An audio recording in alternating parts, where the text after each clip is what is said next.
Hello, welcome to the pregame show. I have Jonah here from the Card Shop Games. Howdy. I'm still Jarrod, for those of you that know. For those of you that don't, now you do. We have another 2,000 point game. This one's going to be Lumineth Realm Lords versus Ogor Mawtribes. Ooh. Yeah, some more destruction versus elves. But today, we should just go over the list, because I've got some observations about mine. Howdy, y'all. Jarrod here from Metrica. So I'm playing Lumineth Realm Lords. Going to be out of the great nation of Metrica. You know, Team Metrica, Realm Police. I'm going to play the Grand Strategy Prize Sorcery, so as long as I have a wizard alive at the end of the game, I get my Grand Strategy. Wizards being Techless, or my Stone Mage, or my Alorith, or my any of my battle lines. You know, all of my Venari units. The Wardens, the Dawn Riders, the Sentinels, they're all wizards, and there's less chance of a Gargant eating one, so, you know, there's that. So what is my list? I've told you some already, but let's get into some more detail about it now. Techless is in the list. Sorry, y'all. Got to do it. He knows everything, literally. Then I have a Valinor, the Stoneheart King. He's in the Warlord Battalion, because I'm running 2 battalions, Hunters of the Heartlands and Warlord. Then we have Cathalar, who's also in the Warlord Battalion. And she has a Phoenix Stone artifact. I chose to take an extra artifact with my Warlord Battalion. Phoenix Stone is when a Lumineth Realm Lord hero dies wholly within 12 inches of her. I roll a dice, and on a 6, they don't. They just come back to life at full health. Then I have an Alorith Stone Mage, who's also in the Warlord Battalion. And this Stone Mage is actually my general, making Stone Guard's battle line, which is important. So my command trait is Almighty Blow. Then my artifact is Mountain's Gift. And I'll be taking the lore of the High Peak's Voice of the Mountain. That's the board-wide bravery debuff. Just in case Techless eats it, I can still cast that. Forgot to mention on the Cathalar as well. The Cathalar also has the Lore of Hysh Total Eclipse, the doubling up on command points. For my units, my actual battle line will be a 5-man unit of Alorith Stone Guard with Stone Mallets, and they are part of Hunters in the Heartlands, followed by a 10-man unit of Wardens, who are also in Hunters of the Heartlands. They'll be taking the lore Ethereal Blessing, and they're going to make a 5-man unit of Venari Dawn Riders battle line, also being in Hunters in the Heartlands. They'll have the lore of Speed of Hysh. And finally, I have a 10-man unit of Sentinels that are in a Warlord Battalion, and they have the lore of Hysh Lambent Light. That is 1,985 points of Lumineth Realm Lords. Yeah, so there we go. I know you're probably thinking, so what does this list do? And don't worry, I'm thinking that too. It was basically, I bought into Lumineth because they look awesome. Didn't know what they did. I bought them before the rules got released, and I essentially have a model of everything that came out in the first wave. I have more stuff now, just haven't painted it, but this is my ready-to-go painted list. I am going to lean into Metrica, which I know is not the popular great nation, but I'm a big fan of Metrica Realm Police, Team Metrica Realm Police. So I just like a Valinor. I love Stone Guard. I love the way they look, and I like being able to kick people off of me. I know there's better options, but for what I like, I mean, I have competitive armies. I have the stuff that I prefer for absolute tournament play. Not to say that this can't do that, but I'm not as concerned about list teching on this one. I'm just going to go with the cool mountain cows and cool hammers and all that, because it's awesome. But this is a taste of that, but it also has a lot of everything else, because it is a mix mash. But that's me. How about you? All right. Would you like to tell us about that list? Sure, why not? Howdy.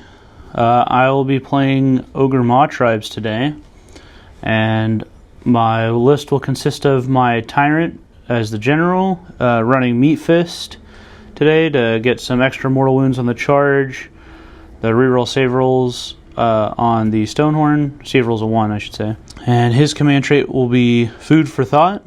So while he's eating, I will be generating an extra command point whenever I generate command points. And then his artifact I took today was the Sky Titan Scatter Pistols, turning his pistol shots from 2 to 6. I'm just trying it out today. I think that combined with All Out Attack for 6 shots, 3s, -1 Ren, D3 damage, seems pretty good at 12 inches. I mean, not great, but pretty decent. And then his big name is Fate Seeker, setting him to a 3-up save. just for that fancy 2-up save with all-out defense. And then beyond that, I have just a Slaughtermaster with the Lore of Gut Magic, a Blood Feast, to get +1 attack on my non-monster Ogre models. And then I have a Frostlord on Stonehorn, who has the Gut Plate of Gur and Metal Cruncher. And along with them, I have 2 units of 6 Gluttons with the paired Blades and Clubs. And all of those heroes, plus the 2 units of Gluttons, are all in a Warlord Core Battalion. And then I have, other than that, 3 units of Iron Guts, who are in the Hunters of the Heartlands Core Battalion. So they will not be affected by monstrous rampage actions.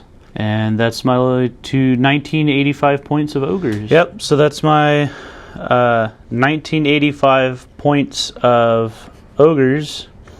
And yeah, so we got Frostlord on Stonehorn with the Meat Fist artifact giving him reroll save rolls of 1, which should hopefully be pretty helpful keeping him alive. I know there's lists that people talk about the once per battle reroll hits, wounds, and saves, I believe.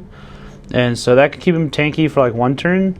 But just being able to use all-out defense, Mystic Shield, and then reroll save rolls of 1 on a 3-up save, and then 5-up ward, making them just consistently tanky, trying not to lose them in like 1 or 2 turns. Yeah, that seems good. And also, I see that neither of us are getting a triumph this game because I am also 1985. Yeah, it just, it sounds like we're going back to the future here. So I was 2.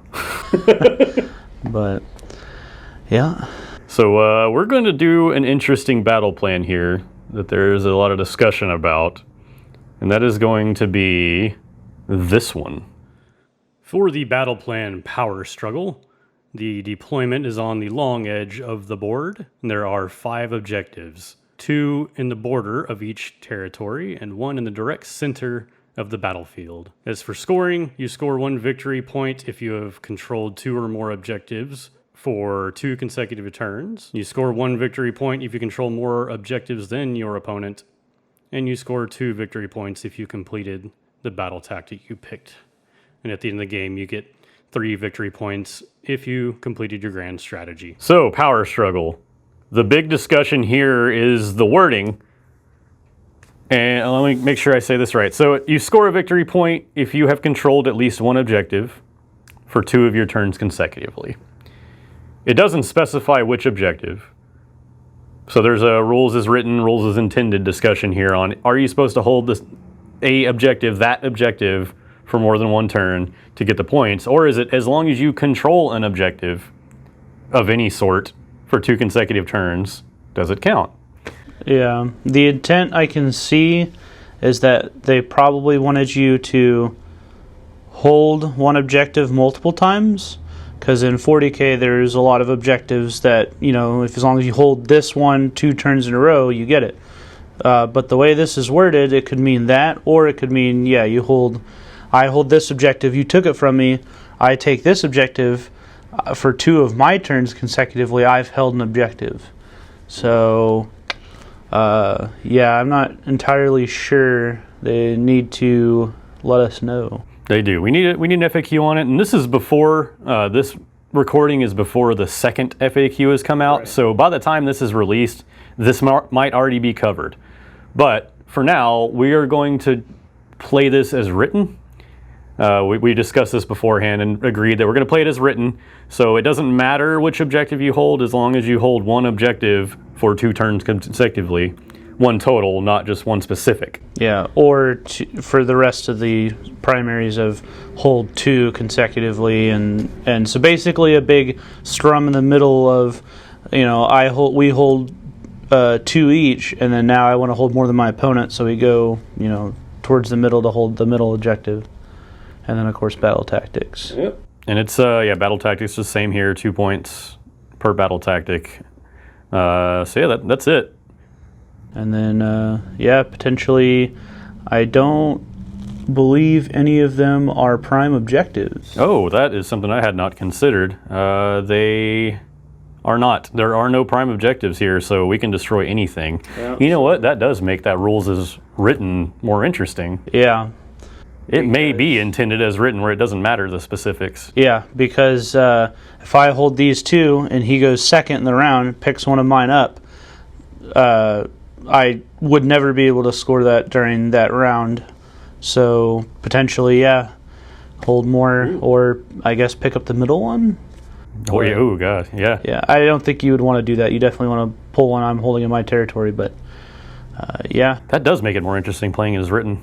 Yeah, I think the prime objectives thing for the mission pack is definitely incentivizing holding objectives, not specific ones, just because the person who goes second in the battle round, which makes that priority roll interesting, that you actually don't really want to go first in that round, to just pick up an objective that just really takes it into your favor.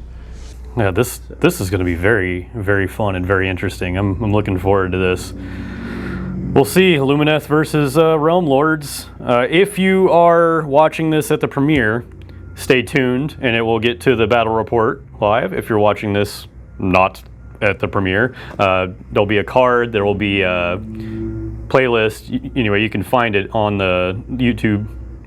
I blanked. There's a huge truck pulling into the parking lot right now, like an 18-wheeler. Anyway, like I was saying, stay tuned for the battle report.